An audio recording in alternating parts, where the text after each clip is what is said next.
edge match. It's edge match. You're an edge match. Edge match. Don't miss edge match.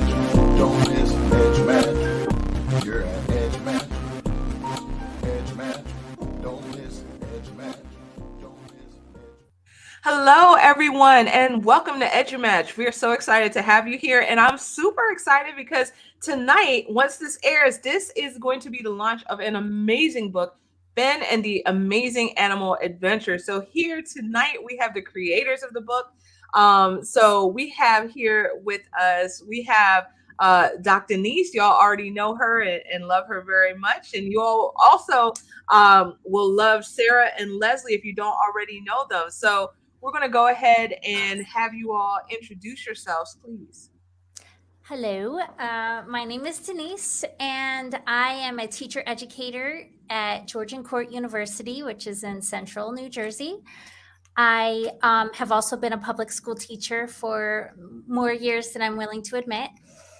And I am an EduMatch author of another book that was published last year, and it's called Voices of Newcomers, Experiences of Multilingual Learners. And it is how we kind of amplify the voices of our multilingual learners, their teachers, and their families. So it's nice to be here. All right, next. Hi, I'm Sarah Samretta Tang. I was a teacher for about 15 years. I taught bilingual Spanish and ESL in the elementary grades. An interesting fun fact is that both Leslie and Denise were my mentors my first year of teaching. For the last 5 years, I've stayed at home with my kids, my two darling boys, and just kept busy with them. I have a Teachers Pay Teachers account that I'll tell you about later. And we're just really excited to release this book and get it out into the world. My name is Leslie Daly, and I was a teacher for 35 years, elementary school. And now I am a grandmother of 3 grandchildren. And I still teach art in my spare time. I travel, and I loved illustrating this exciting book. I'm sure you'll love it. Thank you.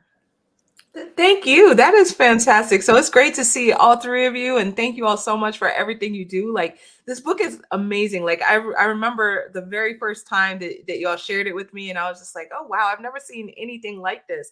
So we're just going to talk a little bit about the inspiration behind writing this book. So what was the inspiration for writing Ben and the Amazing Animal Adventure?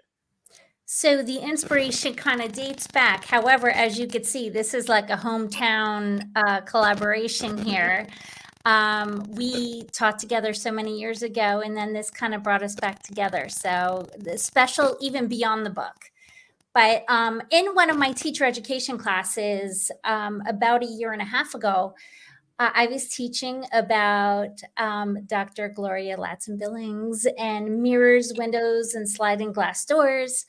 And I was making lists with my undergrads, with my teacher education students, about different ways that children may see themselves in literature. And I was standing there in front of the class, and I thought of Sarah's kids, and I said, you know, Sarah's children have severe allergies. And I actually called her that night and I said, tell me what sorts of like children's books, picture books do your kids have in which they can kind of see their experiences? And Sarah, did you say that there was something that yeah, like maybe there was something with a teddy bear or something like that. So that was really something that got the ball rolling. And then it kind of blossomed from there. You know, we spoke about like what the characters were going to look like, and the fact that it is a bilingual English and Spanish book. So when one thinks about, you know, points of access or parts of like representation that this book really provides, there's a ton. There's multi-generational families, there's Asian Americans, there's, you know, children with medical differences. So really kind of, you know, took on a life of its own, I think. Yeah, that's very powerful. That is very powerful. And you highlighted one of the things that really jumped out at me, like just how much representation is in the book that we don't always see, representation of all of the different categories that you listed. So that is just amazing. I love the fact that it's bilingual on the same book. So, that was something really cool to see. And students, can just read it, pass it off to their friend, and they can both equally, get the same message. So that is awesome. Thank So you. why was writing this book important to you all? Well, just to provide a little bit of background, the book is about a child who has food allergies, and he has an experience at a field trip. And it was really important for me, particularly, to write a story about children with food allergies because in my family, my kids have food allergies, and it's something that I didn't have experience with before. Previous to them, I didn't know anybody who had food allergies, at least anybody I was close with, and there was so much to learn. And in our experiences, I've seen how many misunderstandings there are, how much exclusion there is. I mean, if we think about all of our activities and events that include food, that any one of those can automatically exclude a kid who has food allergies. And it's not just, nut free. And then that automatically makes it safe for everyone, because it doesn't. And it is life or death in a lot of situations. So it's really something that we need to get the word out there for. And for me, it was just heartwarming to think of the idea that this could be a circle time book. This could be a story hour book, that it could be included with a lesson, or it could just be a story to read aloud and include that idea and that concept, to make it something that's talked about, to make it something that's normal, that isn't strange, and that needs to be just hushed by and well, it's a medical thing and we're not going to talk about it, to really get everybody to understand. But also just the idea that, like Denise had touched upon, in my experience, the only allergy books that I could find for my kids were books that had animals that were having the experiences, never people. And often they were scary. There was one book in particular that I remember that scared my son to bits because it showed a reaction in the book. And we don't necessarily need to tell them that this extreme could happen. However, the basics of what food allergies are needs to be covered first, because there are so many misunderstandings. And my kids are half Chinese. And that was another thing. I couldn't find any books about that had Chinese characters that weren't about Chinese New Year. Everything seemed to be Lunar New Year, and then we have a character, but there weren't any just a story with an Asian character. That was really hard to find. So we were really hopeful that this would, as Janice said, represent a lot of families in this story, and also just bring a really important topic into discussion and into conversation.